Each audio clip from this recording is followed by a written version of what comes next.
أشهد أن لا إله إلا الله.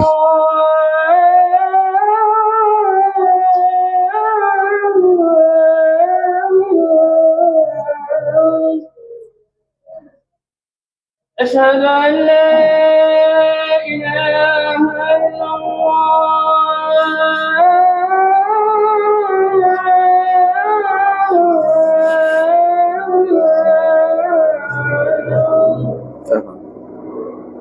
أشهد أن محمدا رسول الله.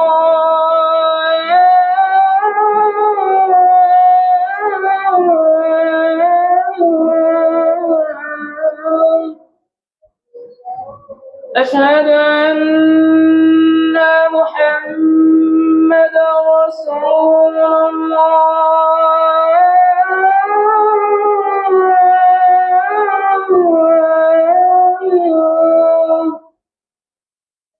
حي على الصلاة.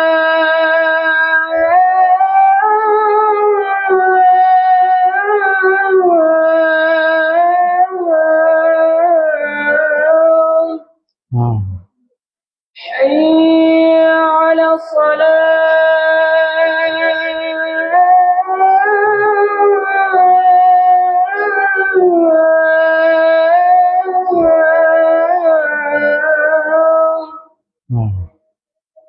حي على الفلاح.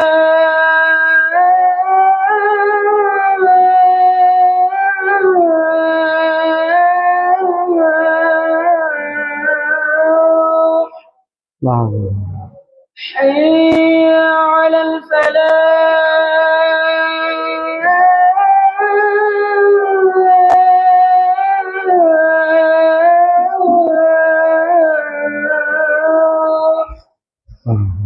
الله أكبر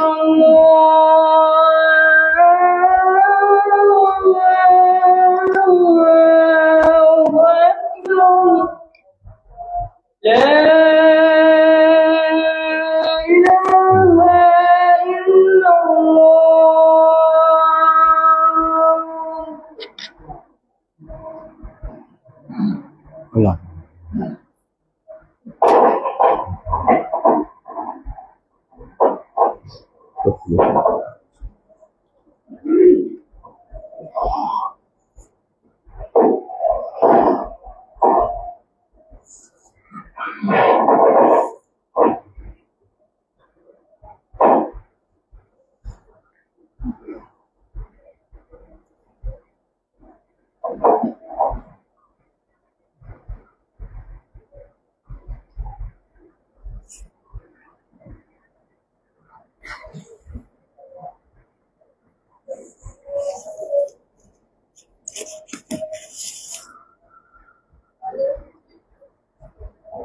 إن الحمد لله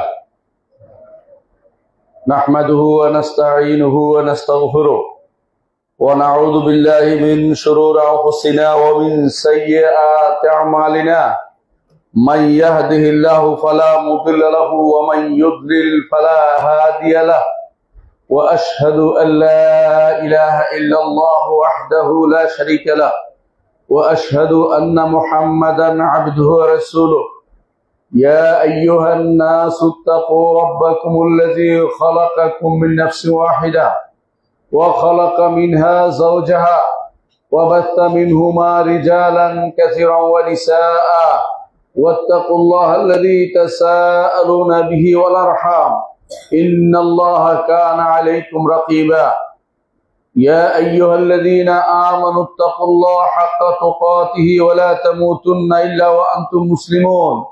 يا أيها الذين آمنوا اتقوا الله وقولوا قولا سديدا يصلح لكم أعمالكم ويغفر لكم ذنوبكم ومن يطع الله ورسوله فقد فاز فوزا عظيما. أما بعد فإن أصدق الحديث كتاب الله وخير الهدي هدي محمد صلى الله عليه وسلم وشر الأمور محدثاتها وكل محدثة بدعة وكل بدعة ضلالة وكل ضلالة في النار. أيها الناس اتقوا الله فإن التقوى ملاك الحسنات واعلموا أن الله عز وجل أمركم بالتقوى والرسول صلى الله عليه وسلم كان يوصي أصحابه بالتقوى والتقوى وصية الأولين للآخرين وصية الله عز وجل للآخرين والأولين والآخرين والتقوى ثمن الجنة فمن لم يتق الله لم يدخل جنته ومن لم يتق الله لم يخرجه الله من المأزق يقول الله عز وجل ومن يتق الله يجعل له مخرجا ويرزقه من حيث لا يحتسب. সম্মানিত মুসলিয়ান کرام, আমি আমার নিজেকে আপনাদেরকে আল্লাহ তাকওয়া অবলম্বন করার জানাচ্ছি। যেই তাকওয়া অবলম্বন করলে আমরা দুনিয়া ও আখিরাতে আল্লাহর বান্দা হিসেবে বিবেচিত হব এবং আল্লাহর দাস হতে পারবো। সবচেয়ে বড় বিষয় হচ্ছে আল্লাহর দাস হতে পারা, আল্লাহর দাসত্বর জন্য নিজেকে তৈরি করা। ওই ব্যক্তি সবচেয়ে সৌভাগ্যবান দুনিয়ার বুকে যে নিজেকে আল্লাহর দাস হিসেবে প্রতিষ্ঠা করতে পেরেছে। আখিরাতে আল্লাহ তাআলা তার এই দাসদের জন্য জান্নাত রেখেছেন যারা আল্লাহকে দুনিয়ার দাসত্ব করেছে। মুহাম্মদ রাসূলুল্লাহ সাল্লাল্লাহু আলাইহি ওয়াসাল্লাম আল্লাহর সবচেয়ে বড় দাস ছিলেন, আল্লাহর সবচেয়ে বড় দাস ছিলেন। তিনি দাসত্ব নিয়ে গর্ব করতেন যে তিনি আল্লাহর দাস হতে পেরেছেন। জিবরিল আমিন তার কাছে এসে বললেন যে আল্লাহ তাআলা আপনাকে দুটি অপশন দিচ্ছেন, রাজা হবেন, রাসূল হবেন, নাকি দাস হবেন, রাসূল হবেন।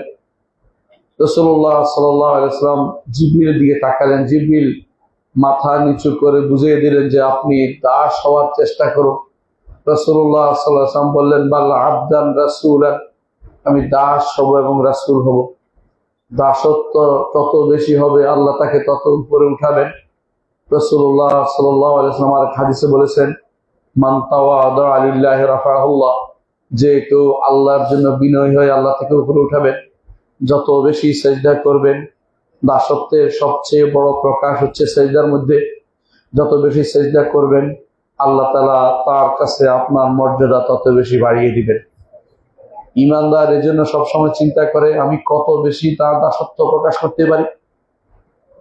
দাসত্ব প্রকাশ করে না যারা, তারা অহংকারী। এজন্য আল্লাহ তাআলা কোরআনে কারীম বলেছেন উদউনি আস্তাজিব লাকুম, আমাকে ডাকো আমি তোমাদের ডাকে সাড়া দেব। অর্থাৎ আমার কাছে চাও, আমার কাছে তোমাদের মনের কথা তুলে ধরো, আমি তোমাদের ডাকে সাড়া দেব। তারপর কি বলেছেন ইন্নাল্লাযীনা ইস্তাকবিরুনা আন ইবাদাতি সায়াদখুলুনা জাহান্নামা দাখিরিন, আমার কাছে চাওয়াটাই হচ্ছে দাসত্ব। যারা আমার এই দাসত্ব করতে অহংকার করে অচিরেই তারা জাহান্নামে নিক্ষিপ্ত হবে অপমানিত হয়ে। এর অর্থ হচ্ছে যারা আল্লাহর দাসত্বের ক্ষেত্রে সামান্যতম ত্রুটি করে তারা পাকড়াওর ভয় রয়েছে।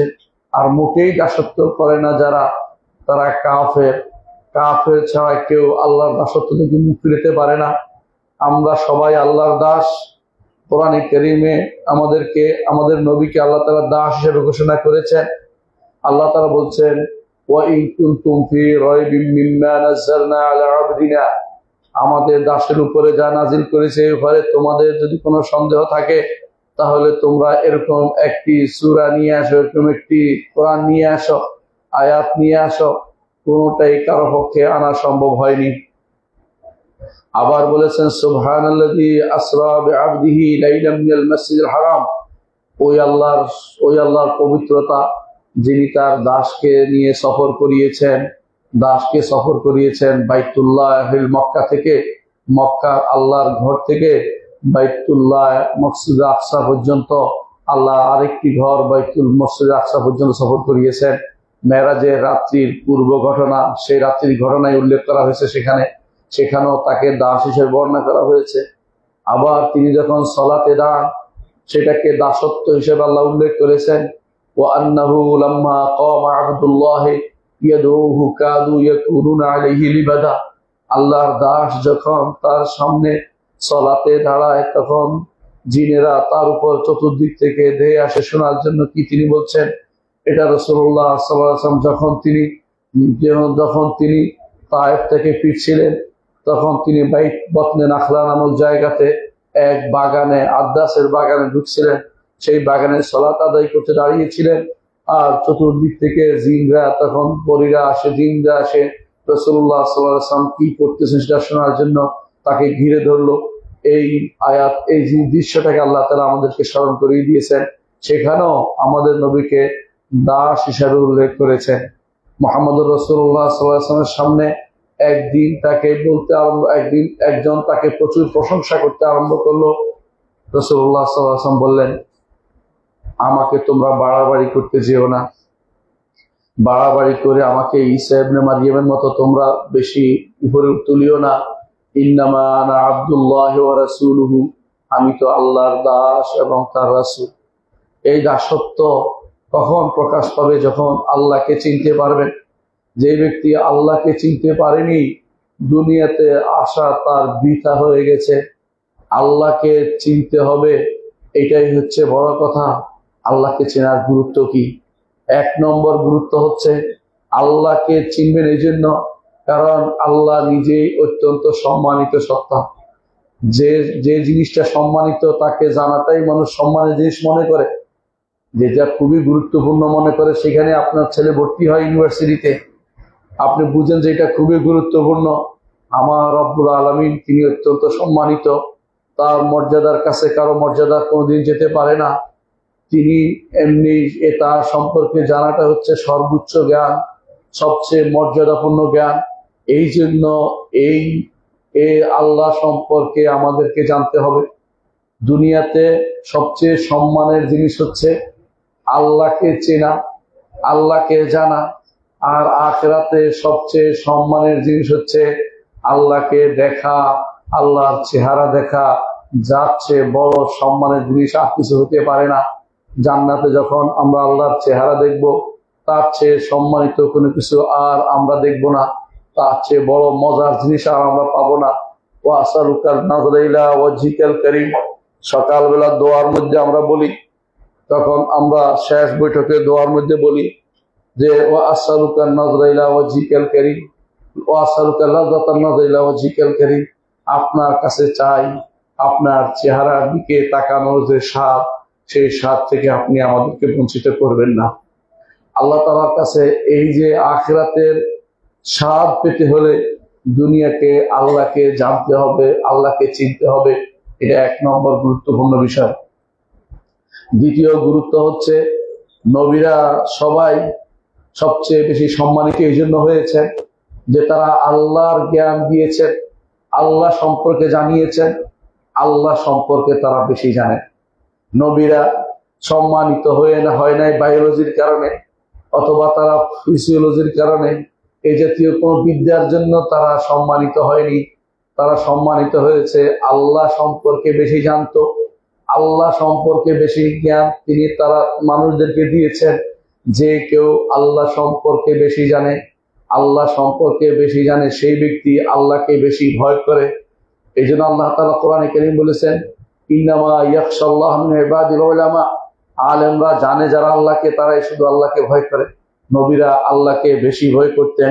মুহাম্মদুর রাসূলুল্লাহ সাল্লাল্লাহু আলাইহি ওয়াসাল্লাম বলেছেন, ইন্না আ'লামাকুম বিল্লাহি ওয়া আখশাকুম লিল্লাহি আনা, তোমাদের মধ্যে আমি সবচেয়ে বেশি আল্লাহকে জানি আর তোমাদের মধ্যে আল্লাহকে বেশি আমি ভয় করি। আল্লাহকে জানা, তারপরে ভয় আসবে। আল্লাহকে না জানলে আপনি কোনোদিন মর্যাদাপূর্ণ ব্যক্তি বিবেচিত হতে পারবেন না। দুনিয়ার বুকে ওই ব্যক্তি শ্রেষ্ঠ যে ব্যক্তি আল্লাহকে বেশি জানে। সেই জন্য নবী রাসূলগণ শ্রেষ্ঠ বিবেচিত হয়েছেন। এই জন্য আল্লাহকে জানতে হবে। আল্লাহকে জানা, আল্লাহকে চেনা, এটার নাম হচ্ছে মারিফাত।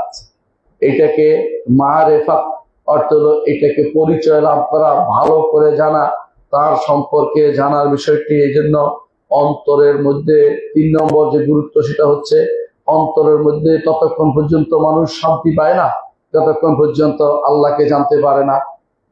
আল্লাহকে যদি কেউ জানতে পারে তো সেই ব্যক্তি নিজের জান বিলিয়ে দিতে কোনোদিন দেরি করে না। আল্লাহকে জানলে, আল্লাহর ভালোবাসা পেলে, আল্লাহর সন্তুষ্টির জায়গা খুঁজে নিজেকে সবসময় সেখানে দিতে রাজি হয়ে যায়। সমস্ত কর্মের উপরে যত ব্যস্ততাই থাকুক, আল্লাহ তাআলার মহত্ব প্রকাশে সে বেরিয়ে পড়ে। এই জন্য তৃতীয় গুরুত্বপূর্ণ বিষয় হচ্ছে আল্লাহকে জানার তিনটি কারণে সেটা হচ্ছে যে আল্লাহকে জানলে অন্তরে প্রশান্তি আসবে।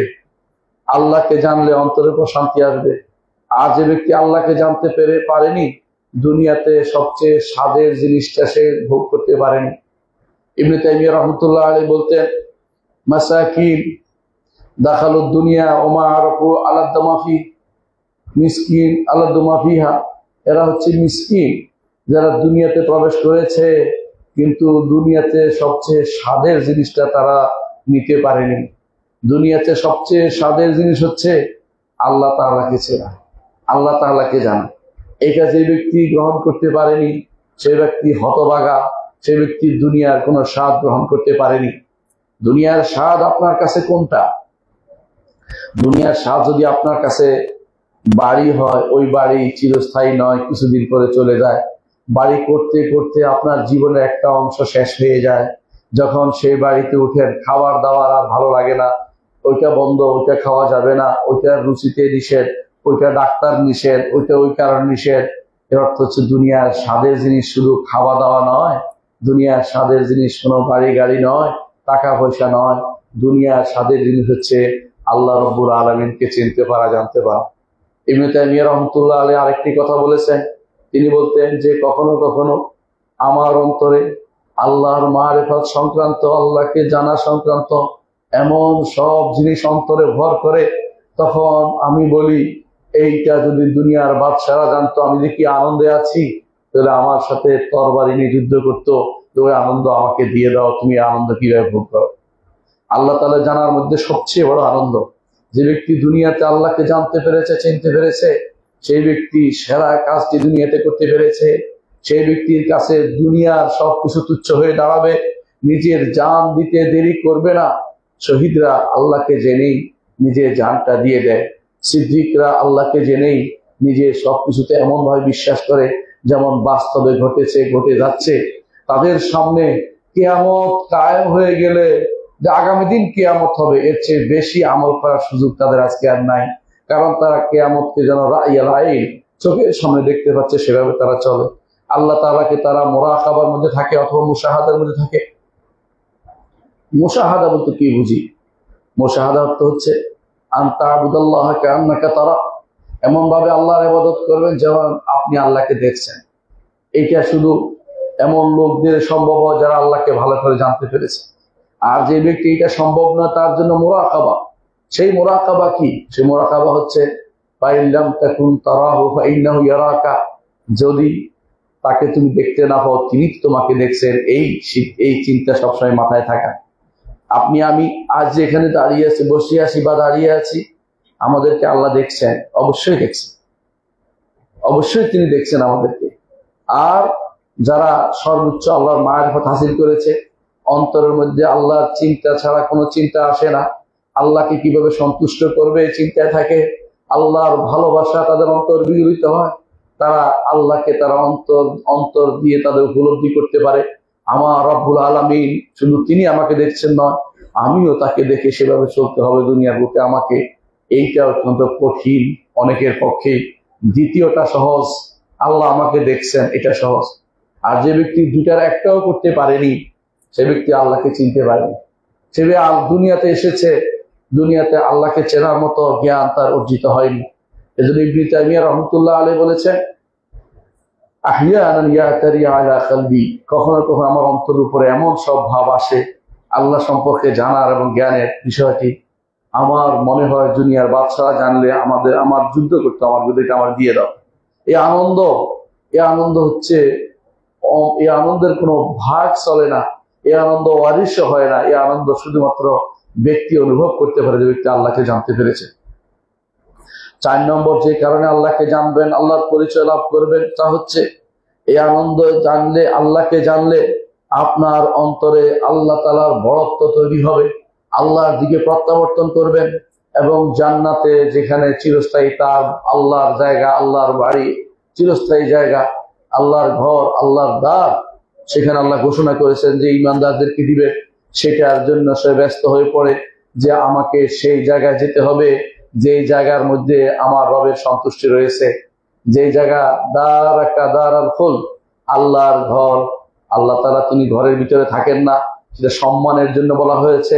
আল্লাহর নির্দিষ্ট বাইতুল্লাহ আল্লাহর ঘর, তাই সম্মানের জন্য বলা হয়েছে। সৃষ্টি এবং স্রষ্টা এর একসাথ করা যাবে না। আল্লাহ তাআলা সম্মানিত করেছেন তার ঘর বলে জান্নাতু আদনিন তাজরি মিন তাহতিহাল আনহার, নিয়ামতপূর্ণ জান্নাত যার নিচ দিয়ে নহর প্রবাহিত।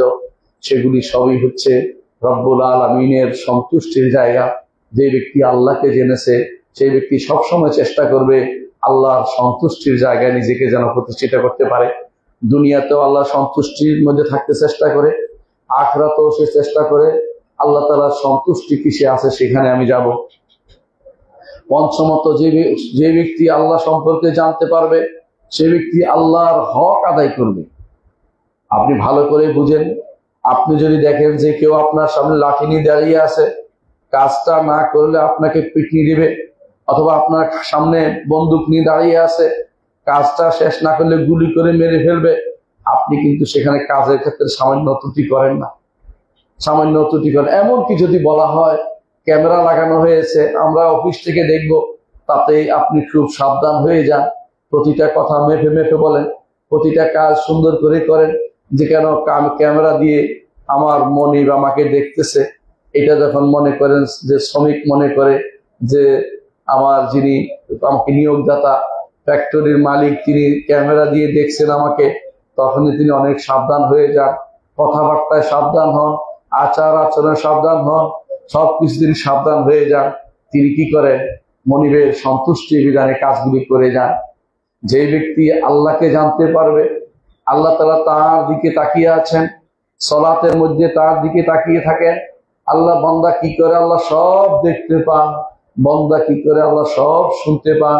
ইয়ালামু সিররা ওয়া আখফা, সির গোপন কি আছে অন্তরে তাও তিনি জানেন, ওয়া আখফা এখনো আসেনি অন্তরে আসবে সেটাও তিনি জানেন। সুতরাং এই ব্যক্তি আল্লাহকে ভয় না করে পারে না, আল্লাহর ইবাদত না করে পারবে না। আল্লাহর ইবাদত তাকে করতেই হবে। এই জন্য নূহ আলাইহিস সালাতু ওয়াস সালাম যখন তার কওমকে দাওয়াত দিয়েছিলেন, নূহ আলাইহিস সালাতু ওয়াস সালাম তার কওমকে দাওয়াত দিয়েছিলেন আল্লাহর দিকে, তারা আল্লাহর ইবাদত দিকে আসেনি, তখন তিনি বলেছিলেন একটি কথা, মা লাকুম লা তারজুনা লিল্লাহি ওয়াকারা ওয়া ক্বাদ খালাকাকুম আতওয়ারা। তোমাদের কি হলো? তোমরা রবের জন্য সামান্যতম সম্মান কেন দেখাচ্ছ না?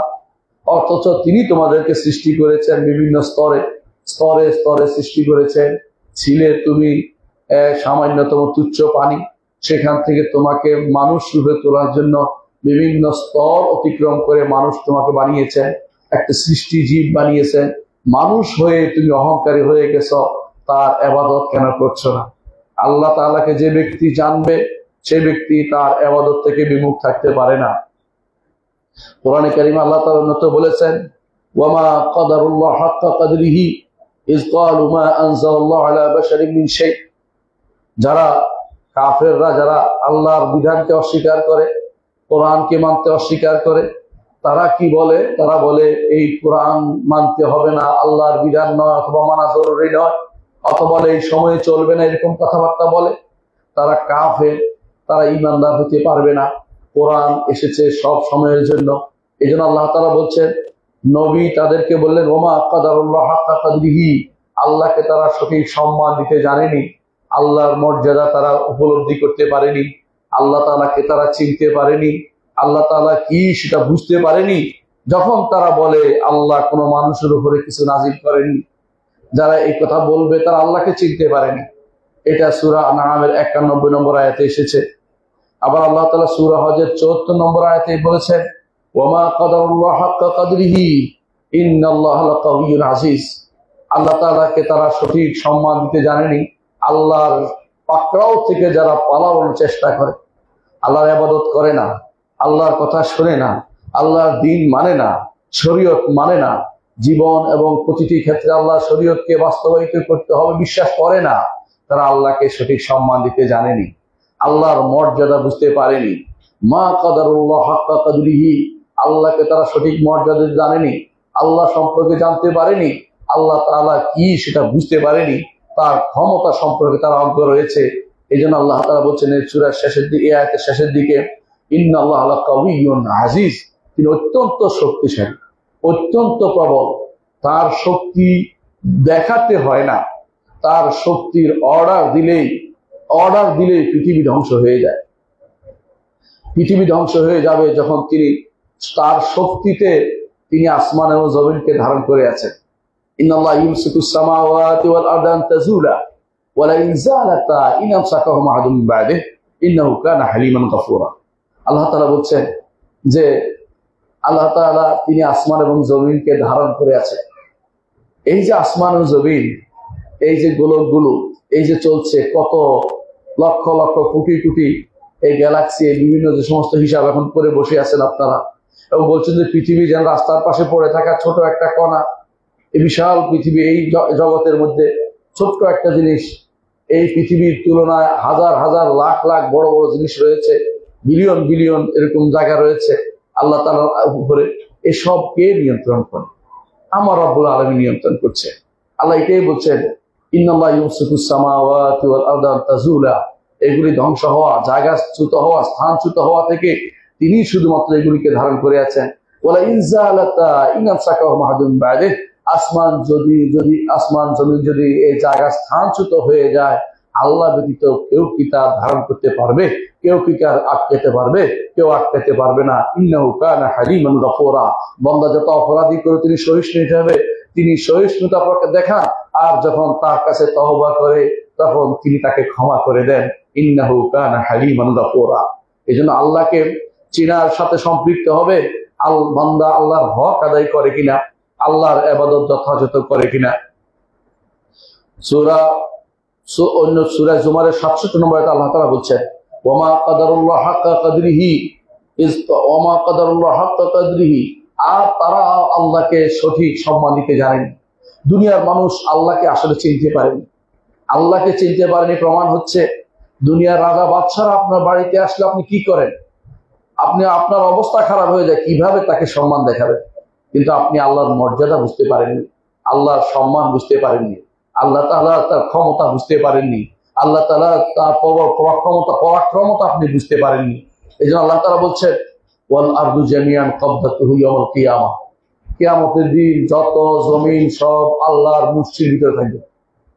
আল্লাহর মুষ্টি আছে, সেই মুষ্টির ভিতরে সমস্ত জমিন যা দেখা যাচ্ছে সবগুলি আল্লাহর মুষ্টির ভিতরে থাকবে। ওয়াসসামাওয়াতু মাতওয়িয়াতুম বিয়ামিনিহি, আর সমস্ত আসমানগুলো আল্লাহর ডান হাতে ভাঁজ করা থাকবে। আল্লাহর ডান হাতে ভাঁজ করা থাকবে। ভাঁজ করা বুঝেন? আল্লাহ বলে দিয়েছে, ইয়াওমা নাতুইস সামাআ কাতাইয়িস সিজিল্লি লিল কুতুব, যেদিন আমরা ভাঁজ করব আসমানগুলোকে, যেমনি ভাবে কাগজকে একটার উপর একটা রাখে ভাঁজ করা হয়, লেখার জন্য কাগজ ভাঁজ করেন না আপনারা, সেরকম আল্লাহ তাআলা আসমানগুলোকে তার হাতের উপরে একটার উপর একটা ভাঁজ করে রাখবে। রেখে কি বলবেন? রেখে বলবেন, আনাল মালিক আইনা মুলুকুদ দুনিয়া, দুনিয়ার রাজারা কোথায়? আমি তো রাজা। কেউ কথা বলবে না। রাসূলুল্লাহ সাল্লাল্লাহু আলাইহি ওয়াসাল্লাম সেটা বলেছেন। এর অর্থ হচ্ছে আমরা সবাই যত কিছু আছি, আমরা এত ক্ষুদ্র যে আল্লাহর মুষ্টির ভিতরে সমস্ত জমিন, শুধু পৃথিবী নয়, যত জমিন আছে সবগুলি আল্লাহর মুষ্টির ভিতরে জায়গা হয়ে যাবে। আর আসমান আমরা কেউ দেখিনি।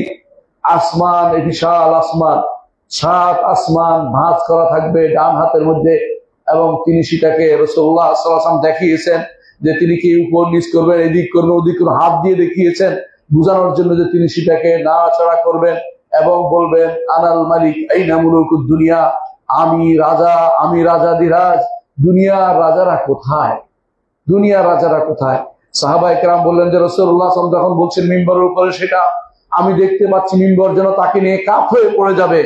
এইভাবে তিনি দেখাচ্ছিলেন ভয়, যে আল্লাহর ভয় যদি আমার অন্তরে না আসে তাহলে আমি সত্যিকার অর্থে আল্লাহকে ভালোবাসি না। যারা আল্লাহকে ভালোবাসে আল্লাহকে বেশি ভয় করে। ইব্রাহিম আলাইহিস সালাম আল্লাহকে ভালোবাসতেন, আল্লাহর খলিল ছিলেন, ভয়ও বেশি করতেন। মুহাম্মদুর রাসূলুল্লাহ সাল্লাল্লাহু আলাইহি ওয়াসাল্লাম আল্লাহর খলিল ছিলেন, আল্লাহকে ভয় বেশি করতেন, কারণ তিনি আল্লাহকে চিনতে পেরেছেন, আল্লাহকে জানতে পেরেছেন। আল্লাহর জানার গুরুত্ব অনেক বেশি। আসমান এবং জমিন তার মুষ্টির ভিতরে থাকবে। সেদিনের কথা চিন্তা করুন। এমন এক মাঠ তিনি তৈরি করবেন, ইয়াউমা তুবাদদাল আরদু গায়রুল আরদি ওয়াস সামাওয়াত, এই জমিন পরিবর্তন করবেন, আসমান পরিবর্তন করবেন, নতুন করে আবার তৈরি করবেন। কামা বাদানা আউওয়ালা খালকিন নুঈদুহু ওয়া'দান আলাইনা ইন্না কুন্না ফাইলিন, যেভাবে আমরা প্রথমবার সৃষ্টি করেছি আবার সৃষ্টি করব, এটা ওয়াদা করছেন। আবার প্রথমবার সৃষ্টি করাচ্ছে, দ্বিতীয়বার সৃষ্টি করা কোনো কঠিন কাজ নয়। আল্লাহ তাআলা কোরআনে কারীম সূরা ইয়াসিনে সেটা বলেছেন। সুতরাং আপনি বুঝতে পারছেন যে আল্লাহ তাআলা আবার সেটা তৈরি করবেন, আপনাকেও আবার উপস্থিত করবেন হাসরের মাঠে, আমাকে আবার উপস্থিত করবেন হাসরের মাঠে। সেই দিনের কথা চিন্তা যে ব্যক্তি করবে, ইয়াকিন যার আছে আখিরাতে, যে ব্যক্তি এই কথাগুলো আল্লাহর বাণীগুলোতে বিশ্বাস করবে, আল্লাহকে চেনার জন্য ব্যস্ত হয়ে পড়বে, যে আল্লাহকে আমাকে চিনতে হবে, আমার রব্বুল আলামিনকে আমাকে জানতে হবে। তাকে না জেনে দুনিয়াতে থাকার কোনো অর্থ হয় না। যে ব্যক্তি তাকে জানতে পারেনি সে ব্যক্তি কোনোদিন সৌভাগ্যবান হতে পারবে না। ষষ্ঠ যে কারণে আল্লাহকে জানতে হবে তা হচ্ছে, আল্লাহকে জানলে আপনি আর শিরিক করবেন না, আল্লাহর সাথে কাউকে অংশীদার করবেন না। আপনার কাছে তখন মনে হবে এই যে বেটা মারা গেছে, কবরে গেছে, ওই বেটা আরো বিপদে আছে। আমি তো নড়াচড়া করে দৌড়াইতে পারি, আগুন লাগলে আরেক দিকে যাইতে পারি, কিন্তু যে বেটা কবরে আছে বেটা কোথাও যাইতে পারে না। এই ছোট্ট ৩.৫ জায়গার মধ্যে সে বন্দী আছে, তার থেকে যাওয়ার কোনো জায়গা নেই। যদি ইমানদার হয় আল্লাহ তার জন্য দয়া পরবশ হয়ে জান্নাতে তার রুহের যাওয়ার ব্যবস্থা করে দিবেন। আর যদি কাফের হয় তার শাস্তি সিজিল হতে থাকবে রুহের উপরে। দেহটা কিন্তু এখানেই পচতেছে, এখানেই গলতেছে। আর ইমানদারের যদি দেহ হয়, নবীদের দেহ হলে সেটা পচে না, মরে না, সেটা পচে না, গলে না, কিন্তু সেটাও মরা দেহ, এটা বিশ্বাস করতে হবে। কিন্তু নবী শহীদদের তাদেরও দেহ দুনিয়াতে থেকে যায়, রূহটা শুধুমাত্র জান্নাতে যায়। আখিরাতে তারা হাসরের মাঠে উঠবে এই আরেকটা পূর্ণ দেহ, এবং তারা শরীর নিয়ে উঠবে। প্রত্যেকটি মানুষের নতুন একটা শরীর নিয়ে উঠবে, যেই শরীর দুনিয়াতে ছিল সেটা নয়। আবার বয়সও তাদের পূর্ণ হয়ে উঠবে। জান্নাতে যেতে হলে যে বয়স ৩৩ বছরের বয়স, সেটা তারা প্রাপ্ত হবে। নতুন করে আল্লাহ তাআলা সবকিছু সৃষ্টি করবেন। এই আল্লাহর কথা যে ব্যক্তি স্মরণ করবে, সে ব্যক্তি কবর পূজা করতে পারে না। সে মনে করবে এই বেটার কেন পূজা করব, কবরে কেন টাকা দেবে, সে আমার কিছুই করতে পারে না। ওই বেটা নিজেই মরে গেছে, বিপদে আছে। যে বেটা কবরে আছে, বিপদে আছে। কোনো কবরওয়ালা আপনার কোনো উপকার করতে পারবে না, কোনো মাজারওয়ালা আপনার কোনো উপকার করতে পারবে না, খান জাহানালের কুমিরে আপনার কোনো উপকার করতে পারবে না, শাহজালালের ওখানে যে সমস্ত মাগুর মাছ আছে বা যে সমস্ত মাছ আছে, এগুলি আপনার গজার মাছ আছে, এগুলি আপনাকে উপকার করতে পারবে না। কোনো ব্যক্তি কোন আল্লাহ ছাড়া কেউ কোনো উপকার করার মালিক নয়। আমার নবীকে আল্লাহ বলেছেন, তিনি যেন বলেন, কুল ইন্নী লা আমলিকু লাকুম দাররান ওয়ালা রাশাদা, আমি তোমাদের জন্য ভালো কিংবা মন্দ করার কোনো ক্ষমতা রাখি না। সেখানে আপনাদের এই গাজীপুরেই এমন একটা পুকুর আছে, যে পুকুরে মানুষের টাকা পেলে, টাকা ডুবলে নাকি তার উদ্দেশ্য পূরণ হয়, আর টাকা না ডুবলে নাকি উদ্দেশ্য পূরণ হয় না। বুঝলাম না এই কোন শয়তান এটা আবিষ্কার করে দিয়েছে আপনাদের এখানে। আপনারা কি বুঝতে পারেন না যে এটা কত বড় শিরক? এখানে একটা টাকা দেয়া মানে ঈমান নষ্ট করা। এখানে সে বিশ্বাস করছে যে তার পূরণ হবে, তার মনোবাঞ্ছা পূর্ণ হবে। সেই ব্যক্তি তো মুশরিক হয়ে গেছে। কবরে একটা টাকা দিলে মুশরিক হয়ে যায়। কারো কাছে আশা করলে আল্লাহ ছাড়া, যে অজানা কোনো আশা পূরণ করে দিবে, সেই ব্যক্তিটা মুশরিক হয়ে যায়। হ্যাঁ, আশা উপস্থিত, সক্ষম এবং জীবিত, এই তিন যারা আছে তারা শুধুমাত্র আপনার একটু উপকার করে দিতে পারে। আমি বলতে পারি আমাকে পানি দেন, কারণ আপনি পানি দিতে পারবেন, কিন্তু আমি আপনাকে সন্তান আপনার কাছে চাইতে পারি না যে আমাকে অসুখ ভালো করে দেন, কারণ অসুখ ভালো করলে একমাত্র আল্লাহই করবেন। ওয়াইজা মারিদতু ফাহুয়া ইয়াশফি, যখন আমি অসুস্থ হই আল্লাহ শুধুমাত্র আমার সেবার ব্যবস্থা করেন। ইব্রাহিম আলাইহিস সালাতু ওয়াস সালাম সেটা ঘোষণা করে গেছে। সুতরাং আপনি বুঝতে পারছেন যে যেই ব্যক্তি আল্লাহকে সঠিকভাবে বুঝতে পারবে, আল্লাহকে জানতে পারবে, আল্লাহর মহত্ব বুঝতে পারবে, সেই ব্যক্তি কোনদিন শিরকে লিপ্ত হবে না। এই জন্য ইব্রাহিম আলাইহিস সালাতু ওয়াস সালাম তার কওমের কাছে বলেছিলেন, ইফকান আলিহাতান দুনাল্লাহি তুরিদুন, আল্লাহ ব্যতীত তোমরা যাদের ইবাদত করতেছ, মিথ্যা, অপবাদ, আল্লাহর নামে তোমরা মিথ্যা ছড়িয়েছ। ইফকান আলিহা, মিথ্যা কতগুলি মাবুদ তোমরা ছড়িয়ে দিচ্ছ সারা দুনিয়াতে। দুন আল্লাহি তুরিদুন, কি এদেরকে তোমরা উদ্দেশ্য নিচ্ছ? ফামা যন্নুকুম বিরাব্বিল আলামিন, রব্বুল আলামিনের উপরে তোমাদের কি বিশ্বাস? তোমাদের তিনি কি তোমাদেরকে এভাবে ছেড়ে দিবেন? তিনি সৃষ্টি করেছেন আর তোমরা আরেকজনের ইবাদত করো। তোমাদেরকে আল্লাহু খালাকাকুম, তিনি তোমাদেরকে সৃষ্টি করেছেন আর তোমরা অন্যের ইবাদত করতেছ। তিনি কি তোমাদের এভাবে ছেড়ে দিবেন? কখনো সেটা হতে পারে না। আল্লাহ আপনাকে সৃষ্টি করেছেন, আল্লাহ আপনাকে আয়ু দিয়েছেন, আল্লাহ আপনাকে সন্তান দিয়েছেন, আল্লাহ আপনাকে সম্পদ দিয়েছেন, আল্লাহ আপনাকে সুস্থতা দিয়েছেন, আল্লাহ আপনাকে কি দেন নাই আপনি বলেন তো? আল্লাহ নেয়ামত যদি গুনতে আরম্ভ করেন আপনি শেষ করতে পারবেন না। অথচ আপনি দুনিয়ার কিছু লাভের জন্য, দুনিয়ার পরিস্থিতি পূরণের জন্য শিরকের কাছে চলে যাচ্ছেন। সন্তান অসুস্থ হয়েছে, সন্তানকে বাঁচাতে হবে, এই জন্য অমুক খান থেকে পানি খেতে হবে, অমুক খানে টাকা দিতে হবে, অমুক খানে এটা করতে হবে, ওইটা করতে হবে। সন্তান যদি বেঁচেও থাকে আপনার কি লাভ?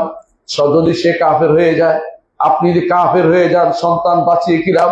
আর যদি সন্তান মরেও যায় আপনার লাভ আছে যদি ইমানের উপর আপনি থাকতে পারেন। সন্তান মরে গেলেও আখিরাতে আপনার জন্য সেটা আপনার জন্য সহায়ক হবে। আপনার জন্য ছোট সন্তান যদি হয় সেটা আপনার জন্য উপকারে লাগবে, নেক সন্তান হলেও উপকারে লাগবে। আর যদি ঈমান হারা হয়ে যান, সন্তানের জন্য আপনার কোনো উপকার দেবে না। আমাদের নারীরা এ ব্যাপারে সবচেয়ে বেশি অগ্রণী। কথায় কথায় তারা বিভিন্ন জায়গায় মানত করে বসে, বিভিন্ন জায়গায় দেওয়ার জন্য ব্যস্ত হয়ে পড়ে, বিভিন্ন ওসিলা, বিভিন্ন মাধ্যম, এমন সব মাধ্যম, পুকুরি মাধ্যম ধরার জন্য নিজেকে নিয়োজিত করে ফেলে। এরা সবই বিভ্রান্ত হয়ে যাচ্ছে। শয়তান তাদেরকে সবচেয়ে বেশি বিভ্রান্ত করে। অনেক সময় পুরুষরা বুঝতে পারে যে সন্তান আল্লাহ দিয়েছেন, আল্লাহ নিবেন। মুহাম্মদ রাসূলুল্লাহ সাল্লাল্লাহু আলাইহি ওয়াসাল্লাম, আল্লাহ তাআলা তাকে 7টি সন্তান দিয়েছেন। জীবদ্দশায় 6টি মরে গেছে, 6 জন মরে গেছে। মুহাম্মদ রাসূলুল্লাহ সাল্লাল্লাহু আলাইহি ওয়াসাল্লাম যখন দুনিয়া থেকে যান, একমাত্র তার দুনিয়া থেকে যাওয়ার সময় একমাত্র তার একটি কন্যা জীবিত ছিল, তিনি হচ্ছেন ফাতেমা। আর সবাই তার হাতের সামনে দিয়ে চলে গেছেন। একবারও তিনি বলেন নাই আমার ইব্রাহিমের ওসিলায়, আমার দাদা জানের ওসিলায়, ইব্রাহিমের ওসিলায়, অথবা ইব্রাহিমের কবরে 10টা টাকা দিয়ে আসি, অথবা চলো সবাই মিলে ওখানে যাই দোয়া করিয়ে আসি, এমন কিছু বলেননি তিনি। কি বলেছেন? তিনি তার চোখ দিয়ে পানি বেরিয়েছে যখন তার কোনো এক সন্তান মারা গেছে। তিনি বলেছেন, ইব্রাহিম তুমি চলে যাচ্ছ, আমার অন্তরে কষ্ট, কিন্তু আমার রবে যেটা সন্তুষ্ট এর বাইরে আমি কিছু করতে যাব না। ইমানদার এটার নাম। তিনি মনে করেন যে আল্লাহর জন্যই আমরা এবং আল্লাহর কাছেই আমরা প্রত্যাবর্তন করব। যখন আমরা বিপদে পড়ি আমাদেরকে শিখিয়ে দেওয়া হয়েছে এটা বলতে, ইন্না লিল্লাহি ওয়া ইন্না ইলাইহি রাজিউন। এর অর্থ কি? অর্থ না বুঝার কারণেই তো আমাদের সমস্যা আছে। ইন্না লিল্লাহ ঠিকই পড়ে কিন্তু শিরক করে। ইন্না লিল্লাহি ওয়া ইন্না ইলাইহি রাজিউন অর্থ কি? আমরা আল্লাহর জন্য আল্লাহর কাছেই পড়তে হবে সবাই। অর্থাৎ সে মরেছে শুধু তা নয়, আমিও মরবো, আমিও আল্লাহর কাছে ফিরে যাব। সে আল্লাহর কাছে আগে গেছে, আমি একটু পরে যাবো, এই শুধু পার্থক্য। রাসূলুল্লাহ সাল্লাল্লাহু আলাইহি ওয়াসাল্লাম এটাই বলতেন কবরবাসীদের কাছে গেলে, যে তোমরা আমাদের আগে চলে গেছো, আমরা তোমাদের পরে আসছি, সবাইকে মৃত্যুর স্বাদ বক্ষণ করতে হবে। যখন আল্লাহ তাআলার আল্লাহ তাআলা মহত্ব জানবে, কেউ শিরিক করবে না। সে মনে করবে দুনিয়ার যে নেয়ামত আমি পাচ্ছি, এ সামান্য নেয়ামত অথবা বেশি নেয়ামত যেটা আমি ভোগ করছি, তারতম্য আছে। কেউ বেশি নেয়ামত ভোগ করে, কেউ কম করে, সবটাই আমার রবের পক্ষ থেকে। ওয়া মা বিকুম মিন নি'মাতিন ফামিনাল্লাহ, যত নেয়ামত তোমাদের হয়েছে সব আমার রবের পক্ষ থেকে আসছে, আল্লাহর কাছ থেকে এসেছে। এবং সেইটা শুকরিয়া আদায় করে। যখন আল্লাহ এই নেয়ামত নিয়ে যায় তখন সেই নিয়ে কান্নাকাটি করে না, বাড়াবাড়ি করে না। বেশিরভাগ মানুষ নেয়ামত পাওয়ার জন্য শিরিক করে, আবার নেয়ামত হারিয়ে যাওয়ার জন্য শিরিক করে। পাওয়ার জন্য শিরিক করে, প্রথমে যাবে কবরের কাছে সন্তান যেন হয়, পয়সাওয়ালা যেন হয়, যেন পাশ করে, এমপি ইলেকশনে পাশ করে, যেমন ওইটাতে পাশ করে, এইটাতে প্রথম শিরিক দিয়ে শুরু করে। আবার যখন হেরে যায় তখন আবার কবরের কাছে কান্নাকাটি করে, আবার শিরিক করে। এগুলি সবই হচ্ছে আল্লাহ তাআলাকে না জানার কারণে। আল্লাহকে যে ব্যক্তি জানতে পেরেছে সে ব্যক্তি এই কাজটি করবে না। এই জন্য ইব্রাহিম আলাইহিস সালাম বলেছিলেন, ফামা যন্নুকুম বিরাব্বিল আলামিন, তোমাদের কি ধারণা যে তোমাদের রব তোমাদেরকে যত শিরিক করে এভাবে ছেড়ে দিবেন, তোমাদেরকে তিনি শাস্তি দিবেন না? কখনো হতে পারে না। এই জন্য আল্লাহ তাআলা কোরআনে কারীমে বলেছেন, আফা হাসিবতুম আন্নামা খালাকনাকুম আবাদান ওয়া আন্নাকুম ইলাইনা লা তুরজাউন, তোমরা কি মনে করেছো তোমাদেরকে আন্নামা খালাকনাকুম আবাসা, আমাদের অনাহুত সৃষ্টি করেছি, আমার কাছে প্রত্যাবর্তন করতে হবে না? প্রত্যেকটি মানুষ যেহেতু প্রত্যাবর্তন তার কাছেই করতে হবে, তাকেই চিনা দরকার, তাকেই জানা দরকার, এবং তার মহত্ব উপলব্ধি করা দরকার, এবং তার কাছে গিয়ে কি অবস্থায় হবে সেটাও খেয়াল রাখা দরকার। আল্লাহর কাছে যেতে হলে হাসরের মাঠে একটা লম্বা সময় দাঁড়াতে হবে। কোরআনে কারিমে আল্লাহ তাআলা বলেছেন, ওয়ালিমান খাফা মাকাম রাব্বিহি জান্নাতা, যে কেউ তার রবের কাছে দাঁড়াতে হবে, মাকাম তার অবস্থান আল্লাহর সামনে হবে, এই চিন্তা করে যে ব্যক্তি ভয় করবে, আল্লাহ তার জন্য দুটি জান্নাতের ব্যবস্থা করেছেন। আল্লাহু আকবার। দুটি জান্নাত আপনাকে দিবেন, শুধু আল্লাহর সামনে দাঁড়ানোকে ভয় করবেন। কেমন এই সত্তা, যেই সত্তা একসাথে লক্ষ লক্ষ কোটি কোটি অর্বুদ অর্বুদ সংখ্যার মানুষ সবার সাথে একসাথে তিনি কথা বলবেন, একসাথে বিচার করবেন, সারিউল হিসাব, তিনি আপনার সাথে আবার একান্ত কথা বলবেন। রাসূলুল্লাহ সাল্লাল্লাহু আলাইহি ওয়াসাল্লাম বলেছেন, মা মিনকুম আহাদুন ইল্লা ওয়া সায়ুকাল্লিমু রাব্বুহু লাইসা বাইনাহু ওয়া বাইনাহু তুরজুমান, তোমাদের প্রত্যেকের সাথে তোমাদের রব কথা বলবেন হাসরের দিনে, অনুবাদক লাগবে না। আপনি কি করেছেন আপনাকে জিজ্ঞাসা করবেন, তুমি এটা করেছিলে? বলে করেছিলাম। বলে দুনিয়ার বুকে তুমি সেটা গোপন রেখেছো, কাউকে বলনি, আজকেও আমি গোপন রেখে তোমাকে পার করে দিলাম। এ হচ্ছে আমার রব্বুল আলামিন। তার সামনে দাঁড়ানোর মতো ভয় আপনার হওয়া উচিত, আমার হওয়া উচিত। কিভাবে তার সামনে দাঁড়াবো? চলতে ফিরতে সারাদিন গুনাহ করি, কথাবার্তায় গুনাহ করি, আচার আচরণে গুনাহ করি। কিভাবে যাবেন, কিভাবে পুরস্কার চাইবেন? কিছুই করি নাই, তারপরে পুরস্কারের জন্য বসে আছি। জান্নাতে যাওয়ার আশায় একেবারে বড় কিছু নিয়ে বসে আছি। আবার কেউ কেউ বাগাড়ম্বর করে জান্নাত অন্যদেরকে দেওয়ার চিন্তা করছে, জান্নাত বিক্রিও করতেছে পয়সা দিয়ে, নাউযুবিল্লাহ। এমন লোকদের অভাব নেই। তারা কি আমার রবকে বুঝতে পেরেছে? তারা কি আমার রবকে জানতে পেরেছে? ফামা যান্নুকুম বিরাব্বিল আলামিন, রব্বুল আলামিনকে তোমরা কিভাবে তোমরা চিনতে পেরেছো? তোমরা কি তাকে জানতে পেরেছো? কখনো তোমরা জানতে পারোনি। অনুরূপভাবে সূরা ইউনূস আল্লাহ তাআলা বলছেন, ওমা যান্নুল লাযিনা ইফতারুনা আলাল্লাহিল কাযিবা ইয়াওমাল কিয়ামাহ ইন্নাল্লাহা লাযু ফাদলিন আলান নাস ওয়ালাকিন্না আকসারাহুম লা ইয়াশকুরুন। যারা আল্লাহর নামে মিথ্যাচার করে বেড়ায়, তারা আল্লাহ সম্পর্কে কি ধারণা পোষণ করে? তারা কি আসলে আল্লাহকে বুঝতে পেরেছে? আল্লাহ সম্পর্কে কি মনে করছে? তারা কি মনে করছে আল্লাহ যে কোনো মানুষের মতো বা সৃষ্টির কারো মতো মনে করে বসে আছে? কখনো কিন্তু স্রষ্টা, তার স্রষ্টার ক্ষমতাকে তিনি বুঝে না। যারা মিথ্যাচার করে বেড়ায়, তারা মিথ্যাচার করে বেড়ায়। যারা আল্লাহর নাম অস্বীকার করে, আল্লাহর গুণ নাই বলে, যারা আল্লাহ তাআলার সত্তা সম্পর্কে তারা আল্লাহ সত্তার অস্তিত্ব স্বীকার করে না, আল্লাহ তাআলার ক্ষমতা স্বীকার করে না, আল্লাহর সৃষ্টিগুলিকে আল্লাহর দিকে সম্পৃক্ত করে না, নিজেরা সৃষ্টি স্রষ্টা হওয়ার চিন্তায় বসে আছে, নিজেরা মানুষ আল্লাহর অধিকারকে নিজেদের অধিকার মনে করে বসে আছে, মানুষদেরকে নিজে দাস বানিয়ে ফেলেছে। ওরা আল্লাহর উপর মিথ্যাচার করছে। আল্লাহর উপর যারা মিথ্যাচার করবে তারা ওমা যান্নুল লাযিনা ইফতারুনা আলাল্লাহিল কাযিব, আল্লাহ তাআলা বলছেন এদের কি ধারণা হতে পারে যে আল্লাহ তাআলা তাদেরকে এইভাবে কিয়ামতের দিন ছেড়ে দিবেন? কিয়ামতের দিন এইভাবে ছেড়ে দিবেন না।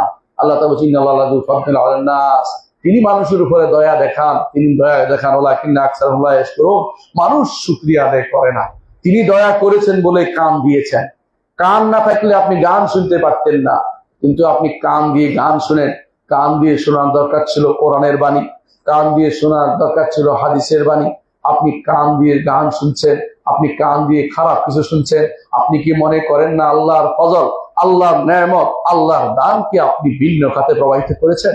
শুধু একটা উদাহরণ দিলাম, চোখ যার নাই তাকে জিজ্ঞাসা করুন যে চোখ যে নেয়ামতটা, এই নেয়ামতটা তোমাকে দিব, তুমি কি দিবা? বলবো সব দিয়ে দিব, দুনিয়া আমার যা আছে সব দিয়ে দেবে। সব দিয়ে দিবে, শুধু চোখটা চায়। আপনি চোখ দিয়েছেন, আপনি তাকিয়ে আছেন হারাম দৃশ্যের দিকে। আপনি হারাম দৃশ্যটা ডিলিট করেন নাই, হারাম দৃশ্যের দিকে চোখ খুলে তাকিয়ে আছেন। আপনি কি মনে করেন না ওমা যান্নুল লাযিনা ইফতারুনা আলাল্লাহিল কাযিবা ইয়াওমাল কিয়ামাহ ইন্নাল্লাহা লাযু ফাদলিন আলান নাস ওয়ালাকিন্না আকসারান নাস লা ইয়াশকুরুন? আপনি আল্লাহর নিয়ামতের শুকরিয়া আদায় করছেন না। আপনি কি মনে করেন আল্লাহ তাআলা আপনাকে পাকড়াও করবেন না? প্রতিটি নিয়ামত সম্পর্কে জিজ্ঞাসিত হবে। আম্মা বিনিআমাতি রাব্বিকা ফাহাদ্দিস, আল্লাহ তাআলা প্রত্যেকটি নিয়ামতকে আপনাকে দিয়েছেন, আপনি মানুষকে যারা আল্লাহর নিয়ামত বলে ঘোষণা করুন। কিন্তু যখন আপনি আল্লাহর নিয়ামত ঘোষণা করবেন না, আল্লাহর নিয়ামতকে নিজের পক্ষ থেকে নিয়ামত মনে করে বসবেন, আপনার বিপদ কিন্তু ভয়াবহ। আপনি নিজের মনে করে যারা মনে করবে আমি আমার বাপ দাদা থেকে পেয়েছি, আমি এগুলি নিজের কষ্ট করে পেয়েছি, সেই ব্যক্তি ভয়াবহ অহংকার লিপ্ত, সেই ব্যক্তি নিজেকে ধ্বংস করেছে, সেই ব্যক্তি ওদের মতো হয়ে যাবে যাদেরকে আল্লাহ পরীক্ষা করেছেন। বনী ইসরাইলের 3 জনকে পরীক্ষা করেছেন, 2 জনে বলেছে আমি আমার বাপ দাদার থেকে পেয়েছি, কষ্ট করে পেয়েছি, এগুলি এই করেছে সেই করেছি। আল্লাহ ফেরেশতা বলে দিয়েছেন তুমি যদি মিথ্যাবাদী হও তুমি যেমন ছিলে তেমন হয়ে যাবে। আর যে ব্যক্তি পাশ করেছে পরীক্ষায় 3য় নম্বর, তাকে বলেছেন আমি শুধুমাত্র তোমার সম্পদ তোমার থাক, তোমাকে শুধু পরীক্ষা করতে এসেছি। এই জন্য আল্লাহর নিয়ামত আল্লাহকে আপনাকে দিয়েছেন, অন্যের দিকে সম্পৃক্ত করবেন না, নিজের দিকেও সম্পৃক্ত করবেন না। আল্লাহর কথা সবসময় স্বীকার করবেন, আলহামদুলিল্লাহ বলবেন, কথায় কথা আলহামদুলিল্লাহ বলবেন। আলহামদুলিল্লাহ অর্থ হচ্ছে আমার নিজের থেকে আমি কিছু করতে পারিনি, আমি লেখাপড়া করছি আল্লাহ তাআলার দয়া, আমি এখানে দাঁড়িয়েছি আল্লাহর দয়া, আমার সামনে আপনার বসতে পেরেছেন আল্লাহর দয়া, মসজিদে হাজির হতে পেরেছেন আল্লাহর দয়া, আপনার যাওয়া আপনার আসা, রাতে ঘুম থেকে ঘুমানো, সকালবেলা ঘুম থেকে ওঠা সব আল্লাহর দয়া। এই চিন্তা আপনার মাথায় রাখলে হাসরের দিন আপনার এইটা যদি থাকে আল্লাহ আপনাকে পার করে নেবেন, নাহলে পার পেতে পারবেন না, কঠিন বিপদের সম্মুখীন হতে হবে আপনাকে। সূরা সাদের 27 নম্বর আয়াতে আল্লাহ তাআলা বলছেন ওমা খালাকনাস সামাআ ওয়াল আরদা ওয়া বাইনাহুমা বাতিলা, আসমান এবং জমিন এর দুজের মাঝখানে যা কিছু আছে, আসমান তো দেখি, জমিন একটাতে আমরা আছি, আরো কত জমিন থাকতে পারে, আরো 7টি আসমান জমিন আছে। কোরআনে আল্লাহ বলছেন অমিনাল আরদি মিসলাহুন্না, সেটার অবস্থান কি কিছুই জানি না।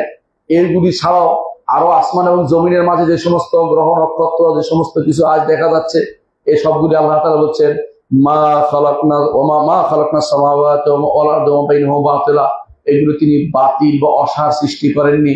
প্রত্যেকটির তার কোনো উদ্দেশ্য আছে, যে উদ্দেশ্যে তিনি সৃষ্টি করেছেন তার বিশেষ মহান তার কর্ম, সেগুলি তার কাজ করে যাচ্ছে। চাঁদ সূর্যকে তিনি অসার সৃষ্টি করেননি। সূর্য 3 দিন না উঠলে 4th দিন কান্নাকাটি শুরু হয়ে যায়, সূর্য উঠে না কেন? কারণ এই সূর্য আপনার প্রয়োজন, আপনার জন্য তিনি সৃষ্টি করে রেখেছেন, এটাকে অস্বীকার করতে পারবেন না। সুতরাং আপনি যদি মনে করেন যে এগুলি বাতিল বা এগুলো তিনি সৃষ্টি করেন না বা কেন সৃষ্টি করেছেন আপনি বুঝতে কিছু চেষ্টা করেন না, আল্লাহ তাআলা বলছেন ওয়ামা যান্নুল্লাযিনা ইফতারুনা আলাল্লাহিল কাযিবা ইয়াওমা যান্নুল্লাযিনা কাফারু যালিকা যান্নুল্লাযিনা কাফারু। আল্লাহ তাআলা বলছেন যারা এটা মনে করবে যেটা বাতিল সৃষ্টি করেছে, তারা এটা কাফেরদের ধারণা হতে পারে, ঈমানদার কখনো এটা মনে করে না। ঈমানদার মনে করে আল্লাহ তাআলা রব্বানা মা খালাকতা হাযা বাতিলা, আল্লাহ তাআলা আসমানের দিকে তাকিয়ে, জমিনের দিকে তাকিয়ে, সৃষ্টি করে দিকে তাকিয়ে আপনি চিন্তা করে বলেন রব্বানা মা খালাকতা হাযা বাতিলা, আপনি কোনো কিছু বাতিল সৃষ্টি করেননি, কোনো কিছু অসার সৃষ্টি করেননি। কিন্তু কাফেররা শুধু বলে, কাফেররা এগুলির কোনো কারণ খুঁজে পায় না, তারা এগুলির কারণ নিজেদের দিকে সম্পৃক্ত করে। কেউ বলে যে ওই অগ্নেয়গিরি অগ্নুৎপাতে এটা হচ্ছে, কেউ বলবে যে ওই পাথর এই কারণে প্রাকৃতিক দুর্যোগের কারণে হচ্ছে। তারা আল্লাহর আযাব দেখতে পায় না, আল্লাহর গজব দেখতে পায় না, শুধু প্রাকৃতিক দিকে সম্পৃক্ত করে, প্রকৃতির দিকে নিজেকে সম্পৃক্ত করে দেয়, এরাও ঈমানদার নয়। আল্লাহ তাআলা বলছেন ফাওয়াইলুল লিল্লাযিনা কাফারু মিনান নার, যারা কাফের তাদের জন্য এই জন্য ওয়াইল দুজক রয়েছে, কারণ তারা আল্লাহকে চিনতে পারেনি, আল্লাহর দিকে নিজেকে সম্পৃক্ত করতে পারেনি।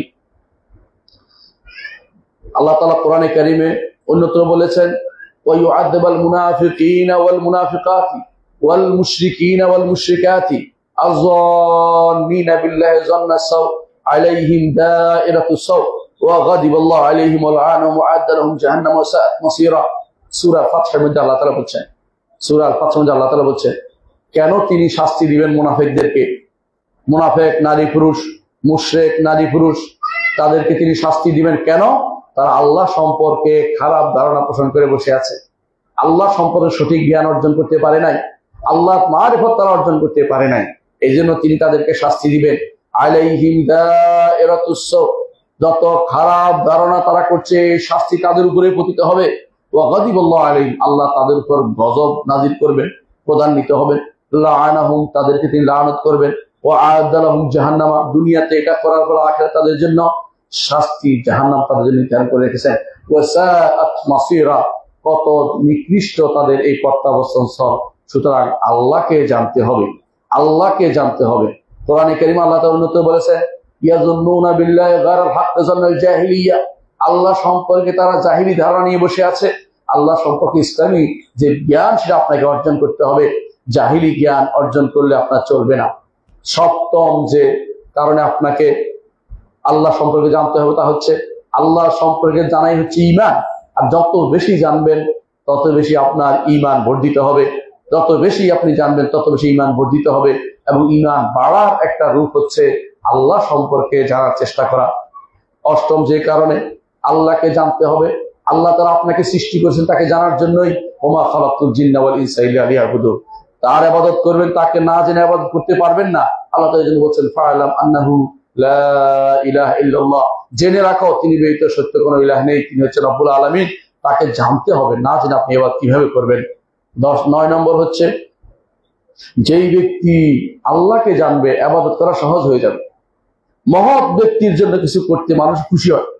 আপনাদের এলাকায় যে মহৎ ব্যক্তি থাকে, ভালো মানুষ, তার জন্য কিছু করলে আপনি খুশি হন, কারণ তিনি ভালো মানুষ। আল্লাহ বলেছে ভালো তো কিছু নাই, তার জন্য কিছু করতে আপনার ইবাদত করতে কোনো কষ্ট হবে না। আপনি সালাত আদায় করতে ভালো লাগবে, যাকাত দিতে ভালো লাগবে, মসজিদে আসতে ভালো লাগবে, দ্বীনের কথা শুনতে ভালো লাগবে। আর যদি কোনো আপনি আল্লাহ সম্পর্কে না জানেন, আপনার কাছে এটা কষ্টকর মনে হবে। কখন ইমাম সাহেব খুতবা শেষ করবে, কখন বাড়ি যাবো, এই চিন্তায় ব্যস্ত হয়ে পড়বেন যে তাড়াতাড়ি পুরো শেষ হয়ে যাচ্ছে, কোন রকমে 2টা হাজিরা দিয়ে গেলাম, এটা নয়। ওদের আনন্দ পেত। আমরা এখন সালাত থেকে কিভাবে তাড়াতাড়ি শেষ করতে পারে চিন্তা থাকি। আর রাসূলুল্লাহ সাল্লাল্লাহু আলাইহি ওয়াসাল্লাম তিনি বলেছেন আরিফনা বিসসালাতি ইয়া বিলাল, বিলাল আমাকে সালাত দিয়ে শান্তি দাও, কারণ আল্লাহ সম্পর্ক, আল্লাহর সাথে কথা বলার একটা সুযোগ এসেছে। এমনি কথা বললে তিনি কি জবাব দেন তো জানি না, কিন্তু হাদিসে এসেছে যখন মানুষ সালাতে থাকে আল্লাহ তাআলা তার কথার জবাব দেন। যখন বলে আলহামদুলিল্লাহ রাব্বিল আলামিন, আল্লাহ তাআলা সাথে সাথে জবাব দেন। এখন একজনের জবাব দেন না, সবাই জবাব দেন, সবাই তিনি জবাব দেন, সবাই জবাব দেন। কারো জবাব কারো জন্য কোনো বাধা হয় না। আমার রব্বুল আলামিন একসাথে কোটি কোটি অর্বুদ মানুষের জবাব তিনি একসাথে দিতে পারেন। এটা কোনো সমস্যাই নয় তার জন্য। আমার জন্য সমস্যা হয়, আমি একজনকে বলি থামো, এর কথা আগে শুনে নেই, তারপর তোমার কথা শুনবো, কিন্তু তিনি একসাথে তিনি যারা সালাত আদায় করে সবাই আলহামদুলিল্লাহ রাব্বিল আলামিন বলার পর তিনি বলেন হামাদানি আব্দি, আমার বান্দা আমার প্রশংসা করলো, একসাথে তিনি বলতে পারেন। সুবহান রাব্বিয়াল আলা বললে তিনি খুশি হন। এবং প্রত্যেকটি বান্দার কর্মকাণ্ড তিনি তার চোখের সামনে আছে। এই মহান রব্বুল আলামিনের যখন আপনি জানবেন যে রব্বুল আলামিন এত মহত্ব আছে, তা আপনার তখন ইবাদত অনেক সুন্দর হয়ে যাবে। আপনার ইবাদতের ক্ষেত্রে আগ্রহ জমবে। আপনি বলবেন যে আমি তো কারোর জন্য করছি না, আমার আজর, আমার প্রতিদান পাবো আমি আল্লাহর কাছে। ইন আজরা ইল্লা আলাল্লাহ, আমার প্রতিদান তো আমি আল্লাহর কাছেই পাবো, আমি আল্লাহর কাছে পাওয়ার জন্য শুধু এটা করছি। 10 নম্বর যেই কারণে আপনি আল্লাহকে জানতে হবে তা হচ্ছে যে ব্যক্তি আল্লাহকে জানবে সেই ব্যক্তি বুঝতে পারবে যে সে হচ্ছে সবচেয়ে বড় ফকির, আর আল্লাহ হচ্ছেন সবচেয়ে বড় মালিক। এই জন্য যখন আপনি নিজেকে পেশ করবেন সে সময় কি করবেন, আল্লাহুম্মা ইন্নী আবদুকা ওয়া ইবনু আবদিকা ওয়া ইবনু আমাতিকা নাসিয়াতি বিয়াদিকা মাদিন ফি হুকমুকা আদলুন ফিয়া কাদাউকা। এভাবে আপনি বলতে থাকবেন, আল্লাহর কাছে নিজেকে দিনহীন ভাবে তুলে ধরবেন। আপনি যখন তাকে জানতে পারবেন তখন নিজে কতটুকু অভাবী সেটা বুঝতে পারবেন।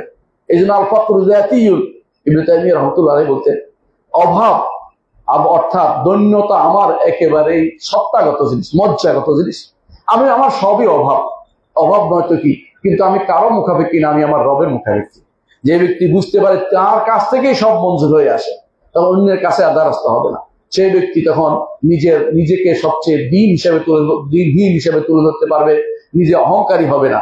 অনুরূপভাবে যে ব্যক্তি যখন আল্লাহর ইলম সম্পর্কে জানবে তিনি কত বড় আলেম, তখন তার ইলম যে কত কম সেটা বুঝতে পারবে। আল্লাহ যেটা বলেছেন মা উতীতুম মিনাল ইলমি ইল্লা কালিলা, তোমাদের শুধু কমই জ্ঞান দান করা হয়েছে। আপনারা জানেন খদির এবং এই হাদিসটি বুখারী মুসলিমে আসছে, খদির এবং মুসা দুজনে দাঁড়িয়েছেন সমুদ্রের পাড়ে। একটা পাখি এসে সামান্য একটু পানি নিয়ে চলে গেল। তখন খেজির বললেন মুসা, আমার তোমার এবং সমস্ত মানুষের যে জ্ঞান সেগুলো এই পানি যতটুকু নিয়েছে এই পাখি এটুকু চেয়েও কম, আল্লাহর রাজত্ব থেকে একটু কমে নাই। তিনি কত জ্ঞানী। একজন মানুষ যেন এটা বুঝতে পারে, নিজের জ্ঞান নিয়ে অহংকার করবে না, নিজের সম্পদ নিয়ে অহংকার করবে না, আল্লাহ তাআলার ইবাদতে নিজেকে লিপ্ত রাখবে। জ্ঞান বাড়িয়ে দেওয়ার জন্য বলবে রব্বি জিদনি ইলমা, আর বলবে ওয়ালা ইয়ানফাউ যাল জাদ্দি মিনকাল জাদ, আপনার কারো ধনাঢ্যতা আপনার কাছে কিছুই নেই, কারো ধন দিয়ে আপনার কিছু পাওয়া যাবে না।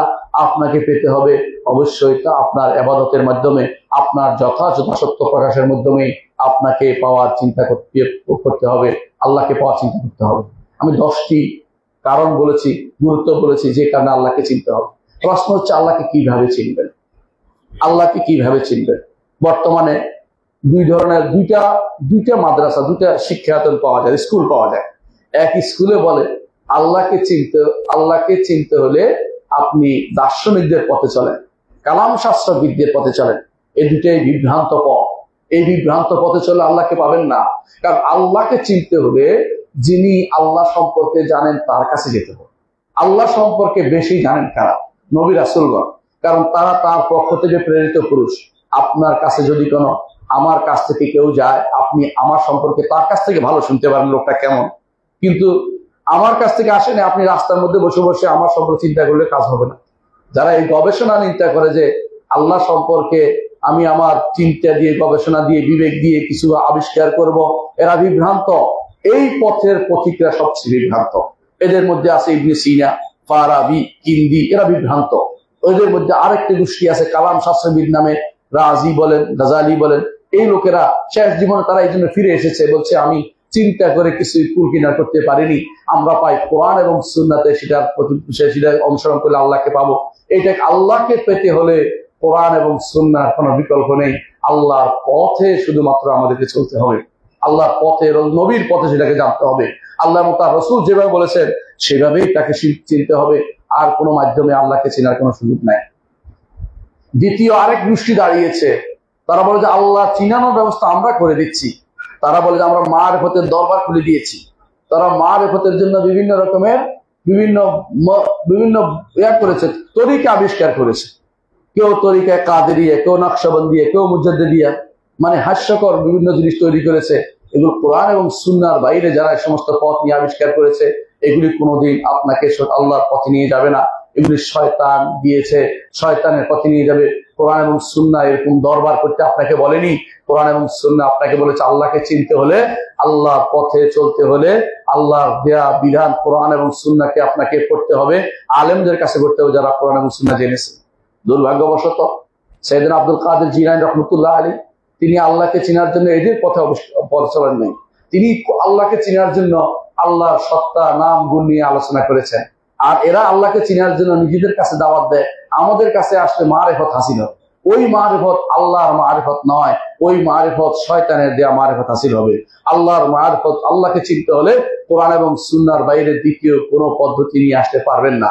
কোরআন এবং সুন্নাহ আল্লাহকে যেভাবে আল্লাহ তাআলা যেভাবে নিজের সম্পর্কে বলেছেন, আর মুহাম্মদ রাসূলুল্লাহ সাল্লাল্লাহু আলাইহি ওয়াসাল্লাম আল্লাহ সম্পর্কে যেভাবে বলেছেন, সেভাবেই আপনাকে আল্লাহকে চিনতে হবে। এর বাইরে অন্য কোনো পদ্ধতিতে আল্লাহকে চেনার কোনো সুযোগ নেই। আল্লাহকে চেনার দুটি পর্যায় আছে। একটি হচ্ছে আল্লাহ তাআলার অস্তিত্ব এবং তার যে কর্মকাণ্ড এবং তার যে সমস্ত সত্তার ব্যাপারে আল্লাহ যা বলে দিয়েছেন তার সম্পর্কে জানা, এটা কিন্তু আপনি চিনতে পারবেন। কিন্তু তার সত্তার পরিপূর্ণ জ্ঞান কোনোদিন অর্জন করতে পারবেন না। তিনি কি রকম এটা তো বলতে পারবো না, তার সত্তা কিরকম জানি না, তার গুণগুলি কিরকম জানি না, তবে গুণ আছে। ধরন জানি না, কিন্তু বাস্তবতা জানি, এগুলো আছে, এগুলি সত্য। কিন্তু বাস্তব ধরন যেটা, সেটা কোনোদিন পাওয়ার চেষ্টা করবেন না, সেটা পাওয়ার আশা ছেড়ে দিতে হবে। সেটা তখন বুঝতে পারবেন জান্নাতে যখন যাব, তার চেহারার দিকে তাকাবো, তখন বুঝতে পারবেন যে আল্লাহর চেহারা কেমন। কিন্তু ওয়ালা ইউহিতুনা বিইলমা, পরিপূর্ণভাবে আয়ত্ত কোনোদিনই করতে পারবেন না। কারণ বান্দার পক্ষে আল্লাহ তাআলাকে পরিপূর্ণ আয়ত্ত করা কখনো সম্ভব নয়। লা তুদরিকুল আবসার ওয়া হুয়া ইউদরিকুল আবসার ওয়া হুয়াল লাতীফুল খাবীর। এই জন্য আল্লাহকে চিনতে হলে, আমি আজকের আলোচনা এখানে সমাপ্ত করব। শুধু জানিয়ে দিলাম আল্লাহকে চিনতে হলে 5টি জিনিস, অবশ্যই 4টি জিনিস থাকবে। 1 নম্বর হচ্ছে আল্লাহর সত্তাকে জানতে হবে, আল্লাহর সত্তাকে জানতে হবে। দ্বিতীয় হচ্ছে আল্লাহর কর্মকে জানতে হবে, আল্লাহর কর্মকে জানতে হবে। তৃতীয় হচ্ছে আল্লাহর নাম জানতে হবে। চতুর্থ হচ্ছে আল্লাহর গুণ জানতে হবে। আব্দুল কাদের জিলানী রাহমাতুল্লাহ এর জন্য তার বুনিয়াতুত তালিবিনের মধ্যে আল্লাহর নাম এবং গুণ দিয়ে আল্লাহকে চেনার জন্য বিশাল চ্যাপ্টার লিখেছেন। বরং পুরো বইটাই আল্লাহর নাম এবং গুণ দিয়ে ভরা। এর অর্থ হচ্ছে যে ব্যক্তি এই চারটি জিনিস জানতে পারে সে ব্যক্তি আল্লাহর ইবাদত করতে পারে না, পঞ্চমটা করতে সক্ষম হবে না। পঞ্চমটা হচ্ছে আল্লাহর যথাযথ ইবাদত। আল্লাহর সত্তাকে কিভাবে জানবেন, আল্লাহর নাম কিভাবে জানবেন, গুণ কিভাবে জানবেন, আল্লাহর কর্ম কিভাবে জানবেন, কোরআনে কারিমের বাইরে যাওয়ার কোনো সুযোগ নেই। আমি বিষয়টি ইনশাআল্লাহ দ্বিতীয় খুতবা একটু আলোচনা করব। আকুলু কাওলি হাযা ওয়া আস্তাগফিরুল্লাহ লি ওয়া লাকুম ওয়া লিসাইরিল মুসলিমিন ফাস্তাগফিরুহু ইন্নাহু হুয়াল গাফুরুর রাহিম।